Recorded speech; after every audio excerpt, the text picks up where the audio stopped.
स्वागत है आपका हमारे channel POB horror official channel में। आज हम आपके लिए लेकर आए हैं बंदिस्त कहानी का 5वां पार्ट। पिछले पार्ट में हमने सुना था कि दिलीप हवेली में नलिनी के कहने पर गया था और उसे एक किताब मिली थी जिस पर लिखा था बंदिस्त। तो दोस्तों, आज के पार्ट में उस किताब से कौन कौन से रहस्य मिलने वाले हैं और क्या नया एडवेंचर होने वाला है, आज हम सुनेंगे। कहानी को ध्यान से सुनने पर आपको यह कहानी बहुत ही ज्यादा रोमांचित और रहस्यमय लगेगी। अगर आप पहली बार आए हैं हमारे चैनल पर या आपने अभी तक हमारे पिछले 4 पार्ट नहीं सुने तो सुन लीजिए, जिससे आपको कहानी में क्या चल रहा है सब समझ आ जाएगा। और आप भी हमारी कहानियों से जुड़ना चाहते हैं तो चैनल को सब्सक्राइब करना नहीं भूलें, क्योंकि आपका एक सब्सक्राइब हमको ऐसी ही और कहानियां बनाने के लिए मोटिवेशन देता है। आप अपने ईयरफोन हेडफोन लगा लीजिए, चलते हैं कहानी की ओर।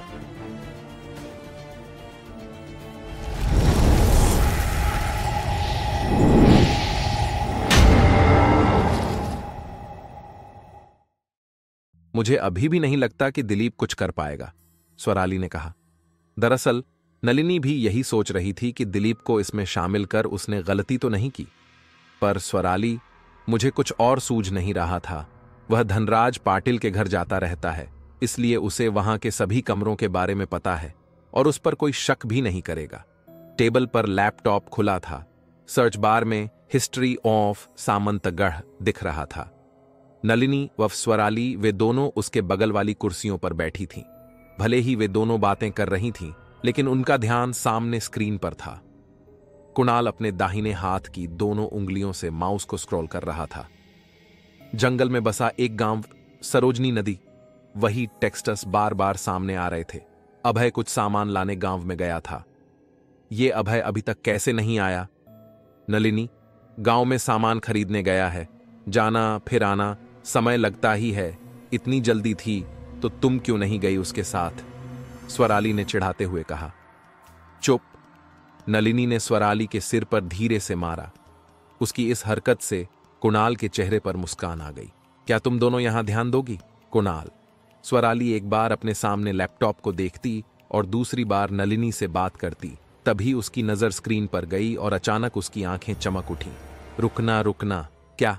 1 सेकेंड पीछे। हाँ रुको। क्या हुआ? नलिनी ने स्क्रीन की ओर देखा।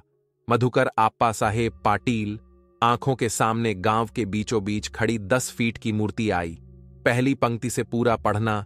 स्वराली ने अपनी उंगलियां घुमाते हुए लेख को और नीचे सरकाया। सन 1900 के दौरान एक विदेशी अधिकारी लॉर्ड केविन को पनई से निपासा तक रेलवे लाइन बिछाने का काम सौंपा गया और उन्होंने काम शुरू किया। पनई से लेकर ब्रूत तक 2 साल में तेज गति से काम पूरा हुआ, लेकिन उनके सामने असली समस्या सामंतगढ़ थी। सामंतगढ़ के घने जंगल में लाइनें बिछाना लगभग असंभव सा प्रतीत हो रहा था। केविन को मदद की उम्मीद थी। स्थानीय लोगों में से एक नाम सामने आया, मधुकर पाटिल। मधुकर पाटिल बहुत धनी और सम्मानित व्यक्ति थे। उनका प्रयास था कि अपने लोगों के साथ अन्याय न हो।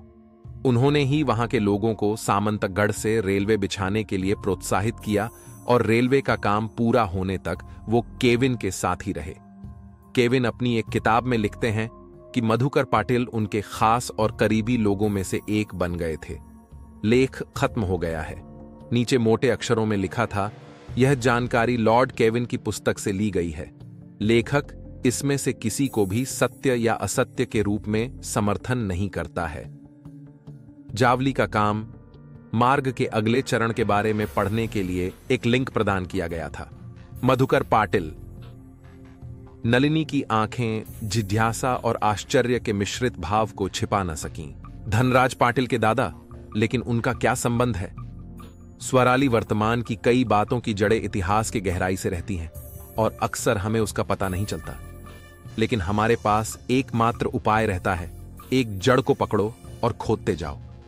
तुम और तुम्हारी पहेली जैसी बातें। नलिनी उठ गई। कहां? जहां ढूंढना चाहिए। इतना कहकर वह दरवाजे की ओर चली गई।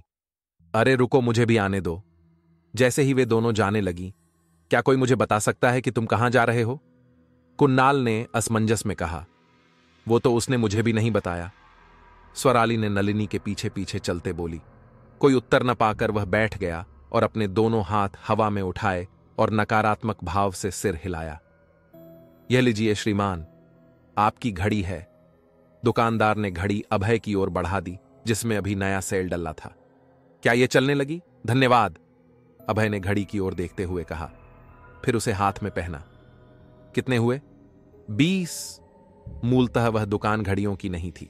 यह एक पुरानी घरेलू सजावट की दुकान थी, लेकिन जब किसी से घड़ी कहाँ ठीक करते हैं पूछा तो उसने दुकान की ओर इशारा किया। ये लो गोविंदराव, आपकी बीड़ी। वह घड़ी के पैसे दे ही रहा था। बगल के एक छोटे दुकान से आवाज सुनाई पड़ी। अभय ने उत्सुकता से उस ओर देखा। वह लगभग 35 के घर का व्यक्ति होना चाहिए। शरीर पे छोटी बाहों का बनियान पहने, सिर पर कान और सिर को ढकने वाली लाल टोपी, गर्दन के दोनों ओर रूमाल लटका हुआ था। उसके बाएं हाथ में ताबीज जैसा कुछ बंधा हुआ था। कुल मिलाकर वह एक मजबूत और ताकतवर इंसान मालूम हो रहा था। क्यों गोविंदा, आज मछली पकड़ने नहीं गए? हाँ, जाना है ना, वहीं जा रहा हूं। उसने बीड़ी सुलगाई। अब निकलना चाहिए, देखो आज तो देर हो गई, दुकानदार को माचिस वापस देते हुए कहा। वह नदी की ओर मुड़ा और अपने हाथ से पैसे लिख लेने का इशारा किया। अभय को अचानक कुछ याद आया। बटुआ जेब में रखकर वह उस आदमी के पीछे हो लिया। एक हाथ में एक बैग था जिसमें कुछ सामान था। सर, उसने उस आदमी को आवाज लगाई, लेकिन उसने सुना नहीं। शायद सर शब्द उसे अलग लगा होगा। वह चलता रहा। सर, आप ही? अभय ने एक बार फिर आवाज उठाई। अब उस व्यक्ति ने मुंह से बीड़ी निकालते हुए पीछे देखा और मुंह से धुएं का गुबार छोड़ा। कौन? सर, मैं अभय मुजुमदार। कौन अभय? मैं कुछ दिन पहले शहर से आया हूं। उसने उत्सुकता भरी नजरों से देखा। पिछले कुछ दिनों में अभय ने गांव में कई लोगों से मुलाकात की थी। लोग उसे पहचानते, फिर उससे घटना के बारे में पूछते थे। वह कभी कभी बताता, लेकिन अधिकतर समय वह चुप रहता। खैर, उस रात जो हुआ वह दरअसल मैं आपसे यही सवाल पूछना चाहता था। अचानक वह शांत हो गया। चेहरे पर गंभीर भाव आ गए। वह उस क्षण में वह बलवान कमजोर महसूस हुआ। चाय लेंगे क्या? जैसे ही अभय ने पूछा, उसने अपना सिर हिला दिया। दोनों वहां सामने वाली एक चाय की दुकान की ओर मुड़ गए। चलते चलते उसने झटपट 2-3 घूंट बीड़ी के लिए। वह बची हुई बीड़ी को मुंह में डालने ही वाला था कि क्षण भर उसने नजर आधी बीड़ी पर की और उसने उसे जमीन पर फेंक पैरों से रगड़कर बुझा दिया। वो दोनों अंदर एक टेबल पर जाकर बैठ गए। दुकान के मालिक को 2 उंगलियां दिखाईं। साहूकार के गायब होने के कुछ दिन की बात। उस शाम मुझे घर जाने में देर हुई थी। मेरे साथी पहले ही घर जा चुके थे। उस दिन कोई अच्छी मछली जाल में नहीं फंसी। काम पर मौजूद लड़के ने मेज पर 2 कप रखे। थोड़ी देर रुकने के बाद फिर से बोलना शुरू किया। पता नहीं कब अंधेरा होने लगा। मैं अपनी नाव में ही था और उसने मेज पर रखा चाय का कप उठाया। कहीं तो रोने की आवाज सुनाई दी। एक हल्की सी आवाज, नदी के उस पार जंगल से किसी औरत की आवाज। नजरें उस तरफ गईं। आवाज कहीं अंदर से आ रही थी। बहुत देर हो चुकी थी, इसका अंदाजा मुझे था, लेकिन यह देखने के लिए कि इस समय अंदर से आने वाली आवाज किसकी हो सकती है, मैंने जाल पानी में छोड़ दिया और नाव किनारे की ओर चला दी। जैसे जैसे मैं उस ओर जाने लगे, आवाज तेज होती गई। नाव किनारे लगाकर मैं आगे चल दिया। कौन कौन है वहां? एक पल के लिए आवाज रुक गई, लेकिन फिर वही। मैं धीरज से धीरे धीरे आगे बढ़ा। आवाज बढ़ती जा रही थी। मुझे नहीं पता कि मैं आवाज का पीछा करते हुए जंगल में कितनी दूर तक चला गया, पर यह पता नहीं लग रहा था कि आवाज कहां से आ रही है। एक बार ऐसा लगा कि मन का भ्रम तो नहीं है, लेकिन यह कैसे संभव था। अचानक मेरी नजर उस लंबी झाड़ी पर गई। अंदर कुछ चमक रहा था। वहां धीरे धीरे चला। वह एक चमकीला लाल पन्ना था, एक पारदर्शी आकर्षक पन्ना। मुझे याद नहीं रहा कि मैं वहां क्यों आया हूं। मैं उस औरत के रोने की आवाज भूल गया। तभी अचानक वहां की झाड़ियों से 1, 2, 3 विभिन्न रंगों के हीरे मानक उग आए। पूरा क्षेत्र रोशनी से जगमगा उठा। वृक्षों पर फलों के समान रत्न लदे थे। जिधर भी नजर जाती है रत्न ही रत्न, लाल, पीले, हरे रंग के रत्न। न जाने कब मेरे मन में लालच जाग उठा। बुद्धि भूल गई कि मैं वहां कैसे आया। यह एक चमत्कार जैसा था। मैं भुखेले व्यक्ति भांति उन रत्नों पर टूट पड़ा और जितना उठा सकता था उठा लिया। फिर पागलों की तरह अपना शर्ट उतारा, हंसते हुए पूरी ताकत लगाकर शर्ट फाड़ा। जो कुछ एकत्र किया था वह सब उसमें डाल दिया। जब यह पता चला कि अब और जगह नहीं है तो मैं न चाहते हुए भी रुक गया। उस भारी गठरी को कंधे पर उठाकर मैं पीछे मुड़ा। गोविंदा फिर रुका। पीछे वह स्त्री उस झाड़ी के पास दोनों घुटनों पर बैठे सिर रखकर रो रही थी। उसका चेहरा उसके बालों से ढका हुआ था। कौन? मैंने आवाज दी और रोना बंद हुआ। कौन है? मैंने फिर आवाज लगाई। फिर उसने गर्दन ऊपर उठाई और पैरों तले जमीन खिसक गई। वह भयानक चेहरा था। उसका वह चेहरा। गोविंदा सकपका गया और कुछ देर रुकने के बाद बोला। अचानक वह रोशनी, वह रत्नों की धारा गायब हो गई। कंधे की गठरी नीचे गिर गई। शरीर ढीला पड़ गया। गठरी में पत्थर थे, केवल काले पत्थर। वह चिल्लाई और मेरी ओर दौड़ी। क्षण में मेरे पास आई। मैंने सोचा कि खत्म हो गया सब, लेकिन अगले ही पल लंबे नुकीले नाखूनों वाला उसका हाथ करीब आकर एक उंगली की दूरी पर रुक गया। उसका हाथ तेजी से पीछे चला गया, जैसे किसी चीज ने उसे रोका हो। उसे फिर वार किया, फिर वही हुआ। उस भयानक चेहरे पर गुस्सा था। वो सफेद आंखें मेरे हाथ को घूर रही थी, जो उसे रोक रहा था। अभय ने गोविंदराव के बाएं हाथ की ओर देखा। ताबीज जैसे डोरी में लिपटा हुआ वह काला मणि। इसने उस दिन बचा लिया। वह मुझे छू नहीं सकी। इसके बाद मैंने खुद को संवारा और घर पहुंच गया। लेकिन जिन लोगों को मैंने अपने साथ जो हुआ उसके बारे में बताया, उन्होंने मुझ पर विश्वास नहीं किया। सभी को लगा कि मैं नशे में कुछ भी बातें बना रहा हूं। लेकिन अब जब तुम्हारे साथ जो हुआ तो लोग तो गांव वालों को मेरी बात पर यकीन होने लगा है। गोविंदा रुक गया। चाय का खाली कप उसके हाथ में था। मेज पर रखी अभय की चाय ठंडी हो चुकी थी। ये कहां से आया है? ये मुझे विष्णु भट्ट ने दिया था। वो क्या हुआ, मैं एक बार अपने बेटे के साथ पड़ोस के गांव में गया था। लगभग 2-3 महीने ही बीते होंगे। जब घर वापस आया तो लड़का बीमार पड़ गया। मुझसे उसकी हालत देखी नहीं जा रही थी। कोई नहीं बता पा रहा था कि वास्तव में क्या हुआ है। सब कह रहे थे अब उसे भगवान ही बचा सकते हैं। अंततः मैं विष्णु भट्ट के पास गया। उन्होंने इन ताबीजों को दिया कुछ ऊर्जा, प्रवाह, यही कह रहे थे। फिर मैंने उन्हें सभी को बांध दिया। 1 हफ्ते के भीतर ही लड़का उठ खड़ा हुआ और भागने लगा। गोविंद रुक गया। ओह, ये क्या? आपका चाय तो ठंडा पड़ गया। आपने चाय भी नहीं पी। अरे, आपकी कहानी सुनते सुनते भूल गया। दोनों हंस पड़े। चलो, आज देर हो गई। अगर मछलियां जल्दी नहीं मिली तो अंधेरा हो जाएगा। इस बार वह सिर्फ मुस्कुराया। भले ही उसने मुस्कुराहट के साथ छिपाने की भी कितनी कोशिश की, लेकिन वह घटना अभी भी उसके दिमाग में अंकित थी। वह उठ गया। अभय उठा और सामने रखी ठंडी चाय एक घूंट में खत्म कर दी। गोविंदा ने सिर हिलाया और अलविदा कहा। अभय ने मालिक के पास जाकर चाय के पैसे दिए और घड़ी की ओर देखा। उसने तेजी से अपने कदम घर की ओर बढ़ाए। मिला क्या? अभी तक कोई नहीं। लॉर्ड केविन, नलिनी हर किताब पर अपनी उंगलियां फेर रही थीं। पिछले 15-20 मिनट से वह दूसरी बार उस अलमारी की ओर देख रही थी। एक भी किताब छोड़े बिना धीरे धीरे।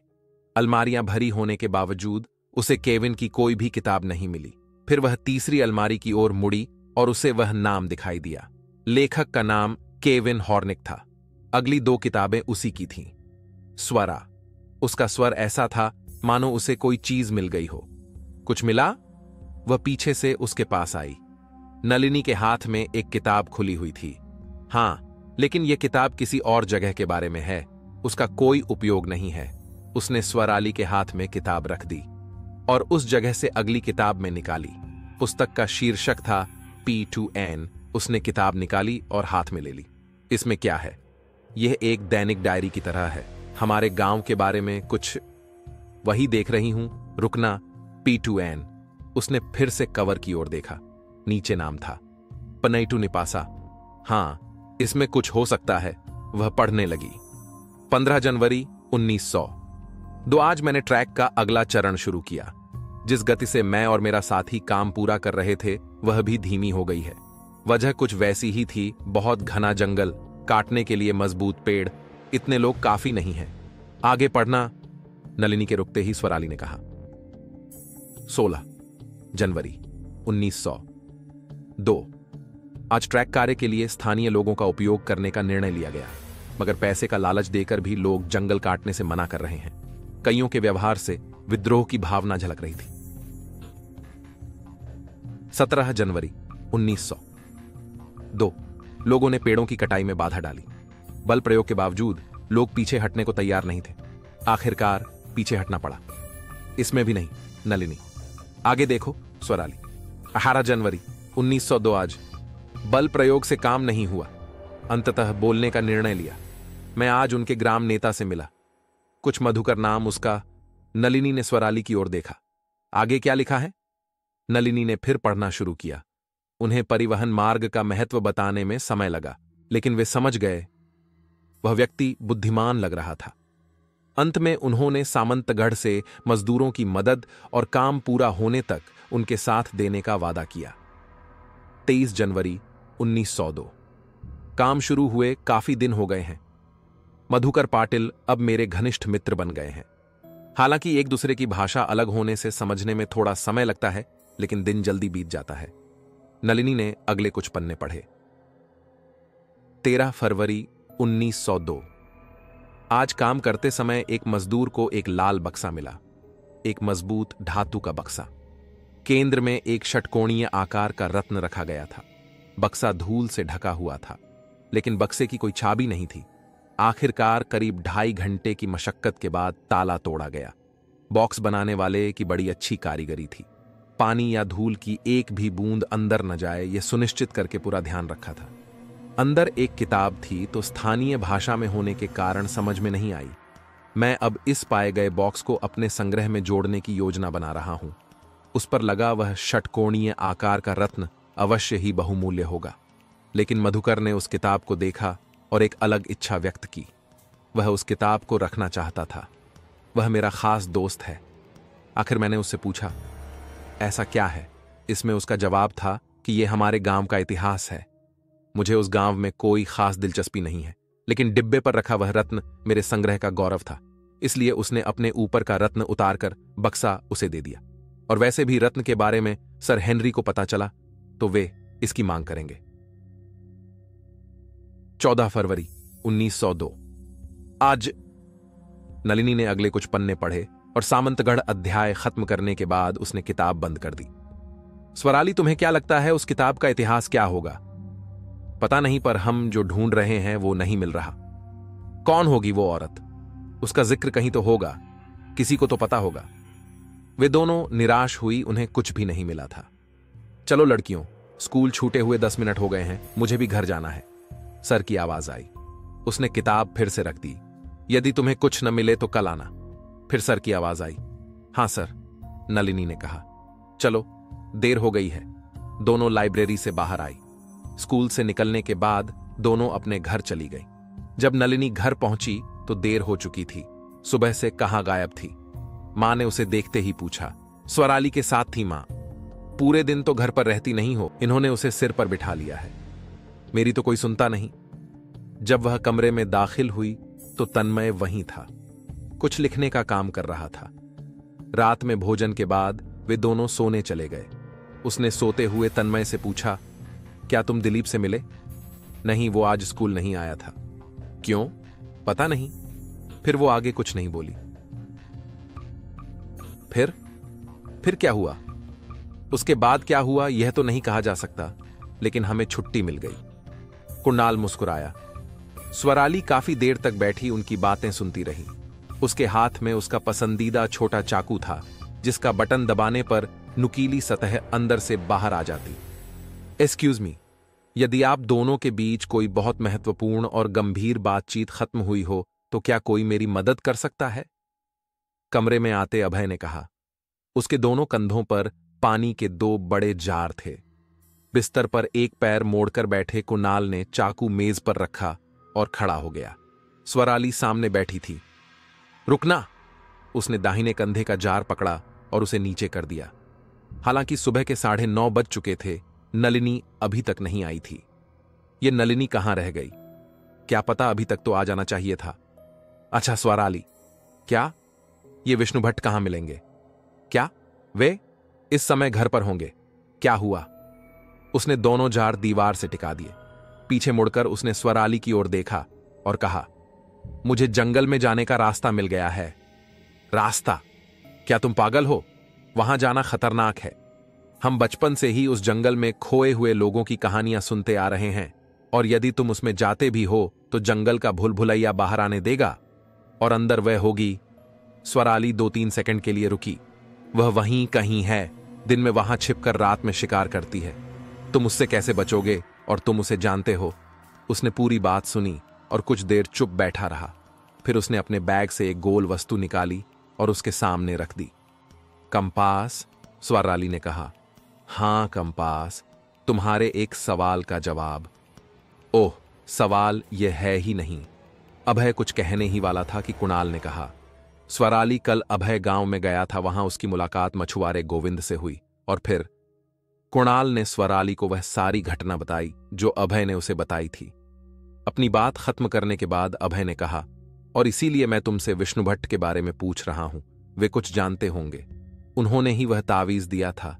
शायद वह हमें भी ऐसा कुछ दे पाते, क्योंकि सारा दिन यहां कमरे में बैठे रहने से कुछ नहीं होगा। किसी को तो वहां जाना ही पड़ेगा, नहीं तो वो यहां आएगी। नलिनी दरवाजे पर खड़ी थी। उसके साथ तन्मय की उम्र का एक लड़का भी था, और उसके हाथ में किसी तरह की किताब थी। ये दिलीप हैं। नलिनी ने लड़के का परिचय कराया। इसी को मैंने साहूकार के घर भेजा और उसे यह मिला। नलिनी ने उससे किताब ली। नलिनी, तुम दिलीप को यहां क्यों ले आई? मैंने उसे कहा भी था, लेकिन उसकी जिद के आगे कुछ नहीं कर पाई। वह इस बात को लेकर उत्सुक थे कि इस किताब में क्या है। उसने किताब सबके सामने रख दी। बंदिस्त, उसका स्पष्ट शीर्षक। स्वराली दीदी, मैं किसी को नहीं बताऊंगा, और आज रविवार भी था। हां, पर दिलीप। स्वराली भी उसे मना नहीं कर पाई। तुम्हें यह कहां मिला? यह कोठरी में छिपा हुआ था, एक लाल बक्से में। लाल बक्से में? स्वराली ने अपनी नजरें नलिनी की ओर घुमाई। नलिनी ने सिर हिलाया। क्या है इसमें? कुणाल ने पूछा। मैंने इसे नहीं पढ़ा। रात को मां और पापा घर पर थे, और मैं सुबह चुपके से किताब ले आया, दिलीप ने कहा। पहले क्या है उसमें देखो, अभय ने कहा। नलिनी ने मेज के पास कुर्सी खींच ली। किताब को मेज पर रखकर पन्ने पलटे। अंदर का पहला पन्ना फटा हुआ था। केवल पन्ने का केवल अंतिम भाग बचा था, और उस पर किसी प्रकार का चिन्ह बना हुआ था। उस पर फटा हुआ सामंत नाम दिख रहा था। उस चिन्ह से यह अनुमान लगाया जा सकता था वह किसी प्रकार का मानचित्र होगा। एक सुंदर गांव उजड़ जाए और हमेशा के लिए बर्बाद हो जाए। आज इस गांव के साथ कुछ ऐसा ही हुआ है। अतीत को बदलना असंभव है, लेकिन भविष्य का क्या? भविष्य में भी यदि वह गलती दोबारा होगी तो भविष्य की भविष्यवाणी करना गलत होगा। लेकिन उसे तो हम बदल सकते हैं। अगर कोशिश भी नहीं की तो यह गलत होगा। इसलिए शुरू से बताना पड़ेगा, ठीक शुरू से। कुछ साल पहले युवराज प्रताप सेन की नए महाराज के रूप में ताजपोशी हुई थी। मैं तब उन्हीं के मंत्रियों में से एक था। नए महाराज ने राज्य का कार्यभार संभालकर राज्य को बहुत अच्छे से चलाना शुरू कर दिया। वे प्रतिदिन दरबार लगाते और न्याय भी अच्छे ढंग से करते। लेकिन तब कौन जानता था कि उनकी इच्छाएं और आकांक्षाएं उन्हें मुसीबत में ले जाएंगी। जैसे ही युवराज नए महाराजा बने, उन्हें सिंहासन पर अपनी योग्यता साबित करनी थी। इसके लिए उन्होंने कुछ बड़ी योजना बनाई थी। उस दिन मैं उनसे चर्चा कर रहा था। मंत्री जी, अब हम राज्य की सीमा का विस्तार करने की सोच रहे हैं। क्षमा करें महाराज, लेकिन हमारी सेना पर्याप्त नहीं है। देखिए मंत्री जी, मैं यह सुनना नहीं चाहता। यदि आप सेना तैयार करें और चाहें तो राज्य में कर बढ़ाएं। लेकिन महाराज, जैसे ही हम अपनी अगली बातचीत करने वाले थे, एक सैनिक हांफता हुआ दौड़कर वहां आया। कमरे के बाहर सैनिकों ने उसे रोक दिया। क्षमा करें महाराज, लेकिन एक महत्वपूर्ण सूचना है। सूचना? महाराज ने आने की अनुमति दे दी। महाराज, उसने सलाम किया। महाराज, आपके राज्य के उत्तरी भाग में एक विचित्र घटना घटी है। क्या हुआ? महाराज, कुछ गांव वालों ने एक दूसरे को बेरहमी से मार डाला। कुछ देर बैठने के बाद उन्होंने कहा, राज्य में ऐसी घटनाएं होती रहती हैं। लोगों का आपस में लड़ना कोई अजीब बात नहीं है। जो अपराधी हैं उन्हें पाबंद करो और कल दरबार में लाओ। हम वहां इसके बारे में सुनेंगे। नहीं महाराज, उनमें कोई झगड़ा नहीं था। उनका कहना कुछ और ही है। उनमें से एक बंदी को लाया हूं। यदि आप इजाजत दें तो उसे। थोड़ी देर रुकने के बाद महाराज ने कहा, हां बुलाओ। सिपाही बाहर गया और दोनों हाथों से ताली बजाई। जल्द ही वहां कैदी को लाया गया। उसके सिर पर एक फेटा लिपटा हुआ था और उसके गले हार था। कमरे के बाहर सैनिकों ने उसकी जांच की। महाराज, उसने हाथ बढ़ाकर सलाम किया। महाराज, मैं अपराधी नहीं हूं, लेकिन मुझे नहीं पता कि कल मेरे साथ ऐसा कैसे हो गया। क्या तुम मुझे विस्तार से बता सकते हो कि क्या हुआ? महाराज, कल शाम की बात है कि हम सब बरगद के पेड़ के नीचे बैठे थे। कुछ लोग काम से घर लौट रहे थे, बच्चे अपने खेल में मग्न थे। अचानक हवा में कुछ धुआं उठने लगा। इससे पहले कि किसी को पता चले, हमारे आसपास के पूरे माहौल में एक खास बदलाव आ गया। हालांकि हम अपनी चिलम पीने व्यस्त थे। धीरे धीरे नशा सी चढ़ने लगी। शरीर का संयम छूटने लगा, मानो हमारे शरीर पर किसी और ने कब्जा कर लिया हो। हम पे जैसे कोई पागलपन सवार हो गया और आंखों के सामने आने लगा। हर तरफ सोने के सिक्के, आभूषण, सोने और चांदी की वस्तुएं, हीरों से खिले पेड़। हर कोई आश्चर्यचकित था। कानों में अजीब अजीब आवाजें घुसने लगीं। उसे मार दो, वे सभी चीजें तुम्हारी हैं, उसे मार दो, इसे ले लो। फिर सभी एक दूसरे पर झपट पड़े। जिसके हाथ जो लगा उससे उन्होंने प्रहार करना शुरू कर दिया। और वो रुका। महाराज, मैं अपराधी नहीं हूं। जब मुझे होश आया और अपने हाथों से जो हुआ, वो सामने जो देखा, तुम जो कह रहे हो, हम उसकी पूरी जांच करेंगे। तब तक इसे कारागृह में डाल दो। महाराज ने उससे कहा, महाराज, मैंने सचमुच कुछ नहीं किया। महाराज, वह चिल्लाता रहा। आप क्या सोचते हैं मंत्री जी इस बारे में? वह जो कह रहा है उसे एक बार जांचना चाहिए। तो मैं इसकी जिम्मेदारी आपको देता हूं। महाराज ने मुझे घटना की जिम्मेदारी सौंपी। मैंने वहां लोगों से पूछताछ की तो उनमें से कई लोगों ने घटना के बारे में वही बात बताई जो उस कैदी ने बताई थी। लेकिन काफी जांच के बाद भी कुछ निश्चित पता नहीं चला। इसलिए मैंने मुनिवर्य के पास जाने का अंतिम निर्णय लिया। अगर इसका तंत्र विद्या से कोई लेना देना होता तो इस संबंध में वहीं कुछ कह सकते थे। मुनिवर्य के पास जाकर मैंने उनसे उस बारे में मेरी सहायता करने का आग्रह किया। उनका जवाब था, मंत्री जी, मैं अभी इस बारे में कुछ नहीं कह सकता, लेकिन मैं कल उस जगह का निरीक्षण करूंगा और अगर मुझे कुछ लगता है तो आपको बता दूंगा। अगले दिन मुनिवर्य उस स्थान पर आए। कुछ देर चुप रहकर उन्होंने इधर उधर देखा। मेरा ध्यान इस पर था कि वे क्या करते हैं। उन्होंने जमीन पर से कुछ रेत उठाई, हाथ नाक के पास लाया। उस समय उनकी आंखें बंद थीं और कुछ क्षण वे वैसे ही रहे। जब उनकी आंख खुली तो उनकी मुद्रा शांत थी। दृश्य भासम, उन्होंने मिट्टी गिराते हुए कहा। किसी ने उन पर इस दृश्य भासम विद्या का प्रयोग किया है। आग जलाने के बाद कुछ मंत्रों का जाप करके एक विशिष्ट गुलाबी रंग की बारीक रेत को अग्नि में फूंकने से सुगंधित धुआं उत्पन्न होता है। वह धुआं वातावरण में फैल जाता है और दृश्य भासम विद्या करने वाले के मन के दृश्य और ध्वनियां धुएंों के माध्यम से व्यक्तियों को सुनाई और दिखाई देती है। देखने वाले के लिए उस ध्वनि को सुनना असंभव है, क्योंकि वे धुएं में ही हैं। और एक महत्वपूर्ण बात यह है कि दृश्य भासम विद्या एक निश्चित स्थान तक ही सीमित रहती है। इसलिए जिस व्यक्ति ने इसे किया है वह इसी क्षेत्र में होगा, क्योंकि धुआं दूर तक नहीं फैलता है। मुनिवर्य, आप कुछ सहायता कर सकते हैं? नहीं मंत्री जी, मैं आपको और कुछ नहीं बता सकता, लेकिन इतना अंदाजा लगा सकता हूं कि वह शख्स कहीं बाहर का हो सकता है, क्योंकि यह रेत हमारे राज्य या आसपास के 5 राज्यों में उपलब्ध नहीं है। यह बहुत ही दुर्लभ है और बहुत कम लोग इसके बारे में जानते हैं। उसके बाद कुछ सैनिकों को भेष बदलकर इलाके में खोजने को कहा और कुछ भी संदिग्ध पाए जाने पर तुरंत सूचित करने का भी आदेश दिया गया। इसके बाद भी उसी इलाके में ऐसी एक और घटना घटी और मुनिवर्य की बात भी सत्य हुई। गहन जांच के बाद एक जासूस को पता चला कि एक बूढ़ा विदेशी जोड़ा वास्तव में 6 महीने पहले व्यापारी बताकर वहां आया था और उन पर नजर रखने के बाद पता चला कि वे उसकी झोपड़ी में राक्षसों की पूजा करके और मानव बलि देकर उसे खुश करने की कोशिश करते थे। पहले कि उन्हें कुछ पता चलता, मैंने तुरंत सिपाहियों की एक टुकड़ी वहां भेजी और जोड़े को गिरफ्तार कर महाराज के सामने पेश किया। दरबार के सभी ने दोनों के लिए मौत की सजा की मांग की। दोनों को अपने सारे अपराध कबूल करने में कोई पछतावा नहीं था। उल्टा उन्हें मौत की सजा सुनाने के बाद बूढ़ा व्यक्ति मुस्कुरा रहा था, लेकिन बुढ़िया शांत थी। सजा सुनाने के बाद बूढ़े ने महाराज से कहा, महाराज, आपकी नजर में जो अपराध है उसका एक निश्चित उद्देश्य था और मुझे ऐसा करने पर गर्व है, लेकिन मेरे साथी का इससे कोई लेना देना नहीं है। वह सिर्फ मेरी साथी है। जो कुछ भी किया वह मैंने अकेले ही किया।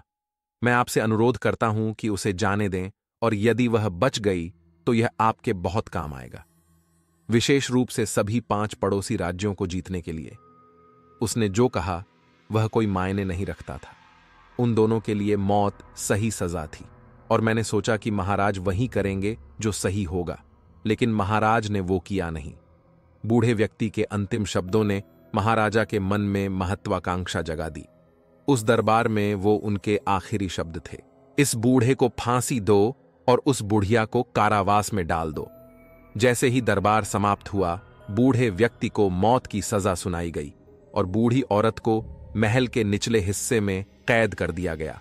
उस दिन के लगभग 7 दिन बाद महाराज ने सेना को युद्ध का आदेश दे दिया। उनके आदेशानुसार सैनिकों के भोजन में कुछ तो मिलाया था।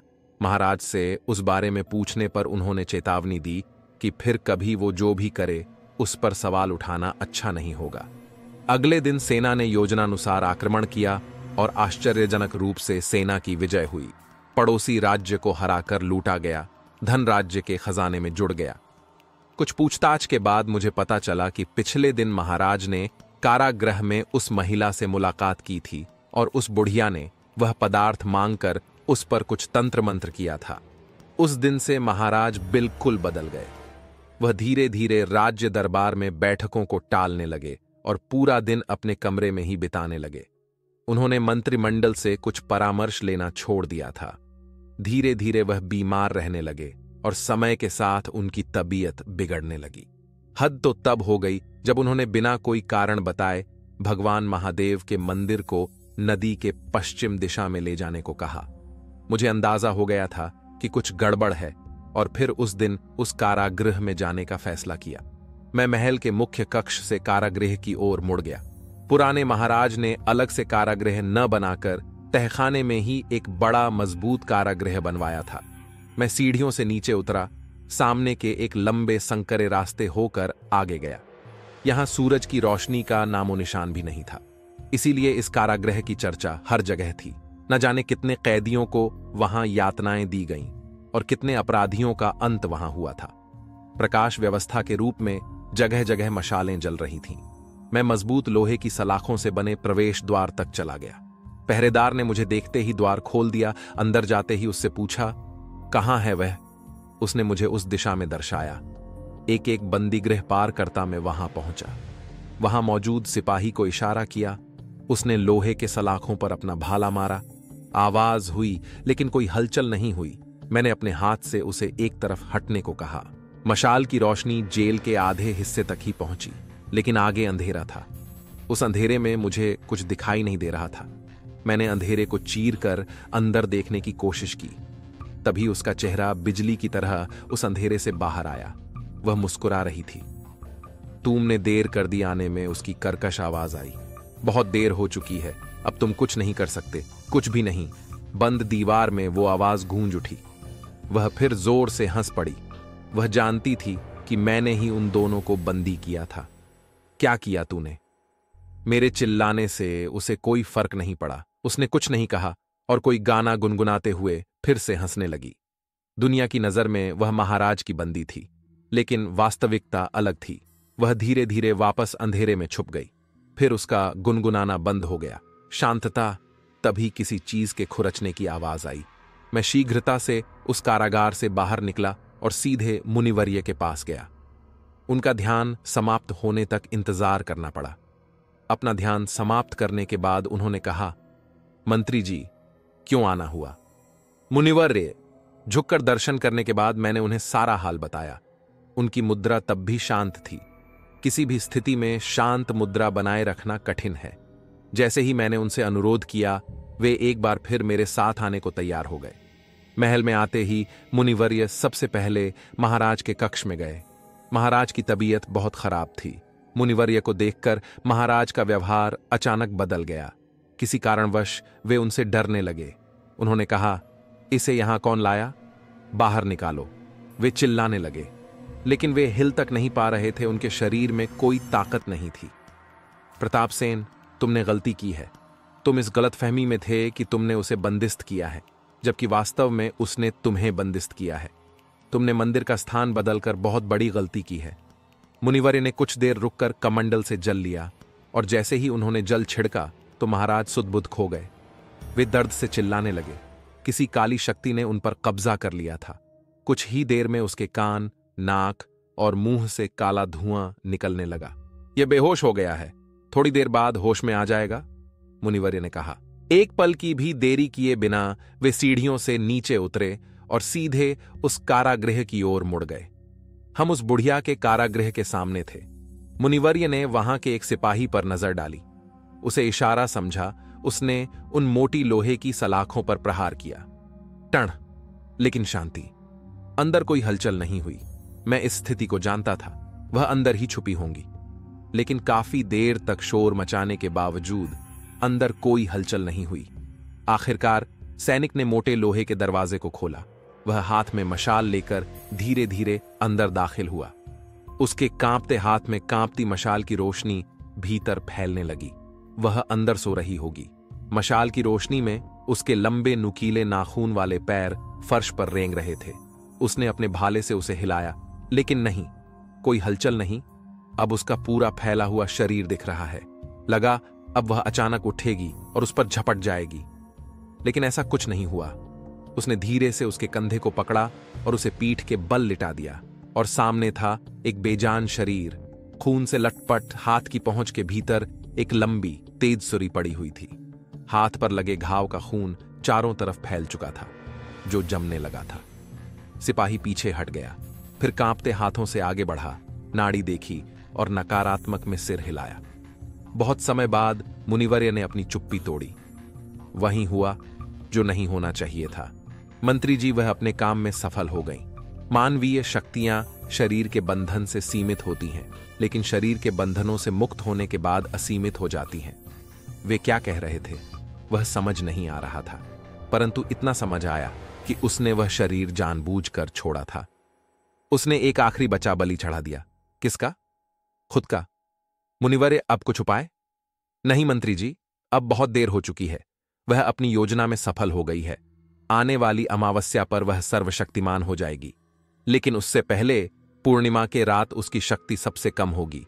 अब तक वह सेना और राजा की मदद से अपनी योजना को अंजाम दे रही थी। जिसे आपने फांसी की सजा सुनाई वो तो उसका साथी था। वह दृश्य भासम विद्या वह करने वाला वो नहीं था। फिर कुछ अब मुझे समझ नहीं आया कि वे क्या कह रहे थे। अब इस महल को इसी हालत में छोड़ देने और उसे हमेशा के लिए इसी कारागृह में बंदी रखने के अलावा कोई उपाय नहीं है। उन्होंने जो कहा उसके अलावा कोई रास्ता नहीं था। उनके कहे अनुसार शव का वहीं अंतिम संस्कार कर दिया गया। सिपाहियों को कहकर बीच में एक गड्ढा बनवा दिया गया। फिर लकड़ियां लाकर वहीं शव को जलाया। उस पूरे दिन वे कारागृह के अंदर अकेले बैठकर यज्ञ करते रहे। यज्ञ के बाद गड्ढे को दोबारा भर दिया गया। तब तक महाराज को भी होश आ गया था। यज्ञ समाप्त होते ही उन्होंने मुनिवर्य के पैर पकड़ लिए। क्षमा करें मुनिवर्य, गलती के लिए क्षमा करें। वह माफी की भीख मांग रहे थे। राजन, मैं माफ करने वाला कोई नहीं हूं। तुम्हें अपनी गलती का प्रायश्चित करना होगा। इसके बाद कभी भी इस पिंजरे से बाहर नहीं आएगी, ये तुम्हारी जिम्मेदारी है। और याद रखें कि महल की किसी भी वस्तु को महल से बाहर न जाने दें, क्योंकि वह इस स्थान की हर वस्तु से जुड़ी होती है। यहां के प्रत्येक वस्तु से वह वस्तु पकड़ने वाले के मन पर कब्जा कर लेगी और मुक्त हो जाएगी।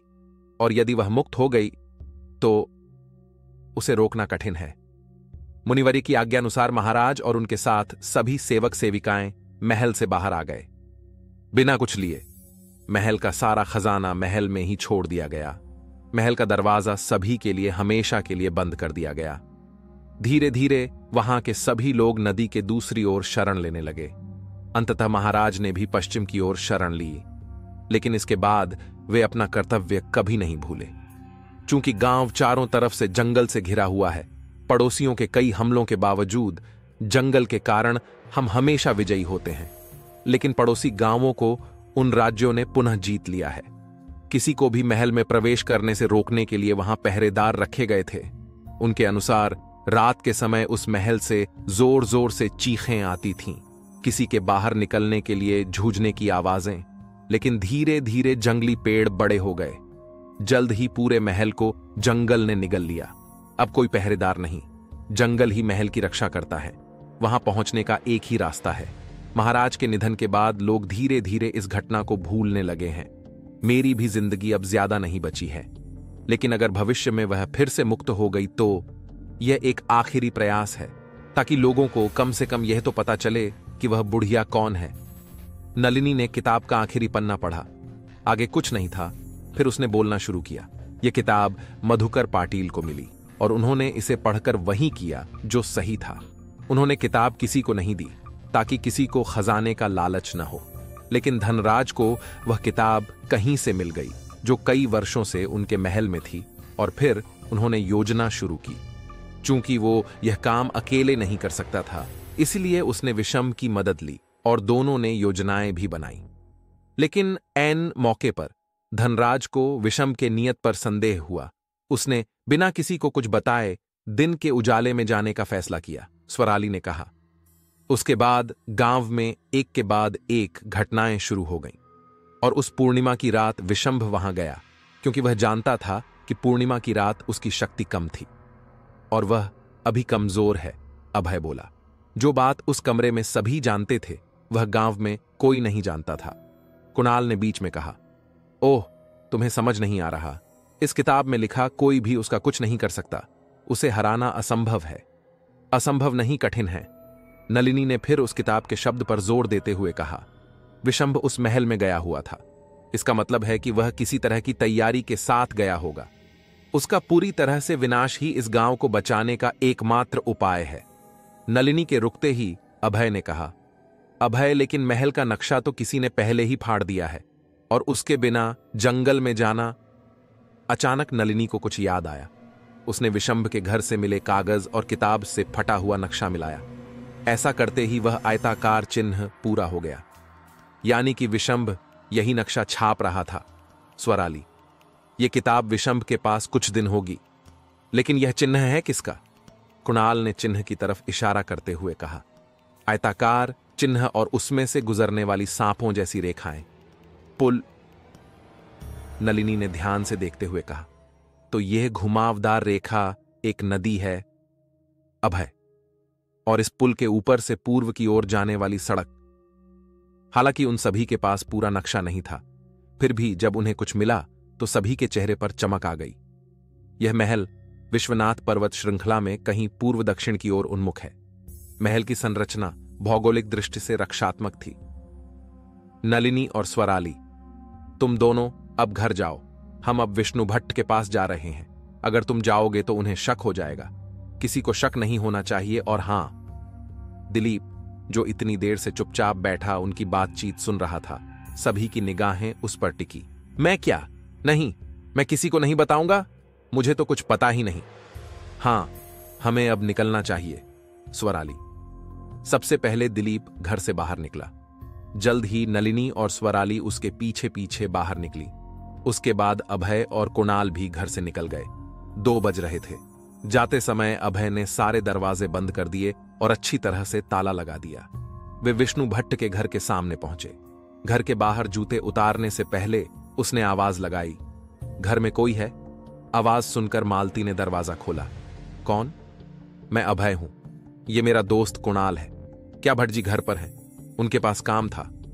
हां है ना, अंदर आइए। मालती भाभी ने उन दोनों को अंदर बुलाया।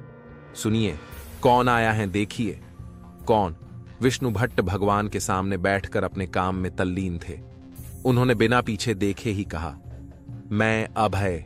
कौन? विष्णु भट्ट ने पीछे देखते हुए कहा, अभय मुजुमदार। अरे तुम? उन्होंने भले ही उसे पहले कभी नहीं देखा, मगर वे इस अंदाज में बोले जैसे वे उसे जानते हो। उन्होंने भगवान के सामने सभी एकत्रित पंखुड़ियां और फूल एक तरफ सरकाए और एक हाथ जमीन पर रखकर उस पर झुककर खड़े हो गए। एक काम था आपके पास। काम? कौन सा काम? वह गोविंद मछुआरे को कोई काले मणि वाला ताबीज दिया था। विष्णु भट्टा सोचने लगे और उन्हें कुछ याद आ गया। ओह हाँ, क्या तुम्हारा मतलब रक्षामणि से है? मैंने उसे और उसके परिवार को दिया था, उसका बेटा बीमार था ना? क्या काम था उस रक्षामणि का? काम बुरी शक्तियों से सुरक्षा। उसका बेटा गंभीर रूप से बीमार था, जिसे अंतिम उपाय के रूप में दिया गया, क्योंकि कई बार नकारात्मक ऊर्जा शरीर पर हावी हो जाती है और ऐसी बातें आमतौर पर समझ नहीं आती। क्या हमें वह मिलेगा? किस लिए? उस दिन जो हुआ उसके बाद मुझे रात को नींद नहीं आती और असुरक्षा की भावना मेरे मन में हमेशा के लिए घर कर गई है। यदि आपके पास कुछ है तो मैं समझ सकता हूं। विष्णु भट्ट ने हाथ उठाकर उसे रोक दिया। फिर वे एक कमरे में गए और एक पोटली लेकर बाहर आए। अब थोड़ा ही बचा है।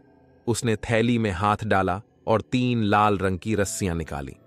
तीनों धागों में एक मोती सी सफेद गोल चीज बुनी हुई थी, लेकिन जब मैंने इसे गोविंदा के हाथ में देखा तो यह मोती काला था। यह कोई मोती नहीं, बल्कि एक दुर्लभ पेड़ के फल हैं, मोती जैसे गोल, कपास जैसे सफेद। विष्णु भट्ट ने उसे अपनी हथेली पे रख लिया और फल को देखते हुए बोले, संतुलन, संतुलन होना जरूरी है। प्रकृति हर चीज को संतुलन में रखती है। इन फलों में भारी मात्रा में सकारात्मक ऊर्जा होती है और ये नकारात्मक ऊर्जा के संपर्क में आने पर उसे निष्क्रिय कर देते हैं। फिर धीरे धीरे सफेद रंग काले में बदलने लगता है। हां, लेकिन यह बुरी ताकत का निश्चित समाधान नहीं है। फल का रंग पूरी तरह से गहरा काला हो जाने के बाद इसका कोई उपयोग नहीं होता है। उसकी सारी शक्ति समाप्त हो जाती है। अन्यथा मानव शरीर से निकलने वाली नकारात्मक ऊर्जा भी लगभग 6 महीने में वह काला हो जाता है। अभय जानता था कि इतने सारे धागे पर्याप्त नहीं हैं। पंडित जी, क्या और मिलेंगे? इतने पर्याप्त है और अब मेरे पास ज्यादा बचे भी नहीं है। किसी को भी इसकी जरूरत पड़ सकती है। चूंकि वर्तमान परिस्थितियां खराब हैं, वे दुर्लभ हैं और केवल बर्फीले क्षेत्रों में ही उगते हैं, जिससे उन्हें ढूंढना मुश्किल हो जाता है। मैं इसे बहुत से लोगों को नहीं दे सकता, क्योंकि मेरे पास उतने नहीं हैं। विष्णु भट्ट ने मुस्कुराते हुए कहा, 1-2 मिल जाते तो। आप इतना कह रहे हैं तो। विष्णु ने पोटली में अपना हाथ डाला और 2 और धागे निकाले। सावधान रहना, खोना मत, मैं बहुत मूल्यवान चीज दे रहा हूं। धन्यवाद देने के बाद वे दोनों घर से बाहर निकले और सीधे गांव चले गए। वहां जाकर उन्होंने दुकान से कुछ जरूरी सामान खरीदा। सूती कपड़े के 4-5 टुकड़े, कुछ ईंधन, एक लाइटर और कुछ और चीजें लेकर वे घर पहुंचे तो अंधेरा होने वाला था। समय पर घर पहुंच गए तो उन दोनों ने राहत की सांस ली, क्योंकि जो शिकारी दिन में छिपते थे वे रात में शिकार की तलाश में बाहर आते हैं। उस रात उनके मन में बस एक ही था, कल यह सब हमेशा के लिए खत्म करना। लेकिन यह संभव हो पाएगा या नहीं तो वक्त ही बताने वाला था। तो दोस्तों, यह पार्ट यही समाप्त होता है। दोस्तों, आपको क्या लगता है, कहानी का एंड आ चुका है या अभी भी कहानी में कुछ और रहस्य खुलने वाले हैं? क्या अभय और कुणाल कल जंगल जाएंगे? और सबसे बड़ी बात यह है कि अगर वो जाएंगे तो साथ में किसको लेकर जाएंगे? जानने के लिए बने रहे हमारी कहानी में और इंतजार करें इस कहानी के अगले पार्ट का। ये पार्ट पसंद आया तो वीडियो को लाइक करना नहीं भूलें और अगर आप हमारे चैनल पर नए हैं तो सब्सक्राइब भी कर लें, जिससे आप हमारी कहानियों के साथ जुड़े रहें। मिलते हैं अगले पार्ट में, जब तक आप अपना ख्याल रखें।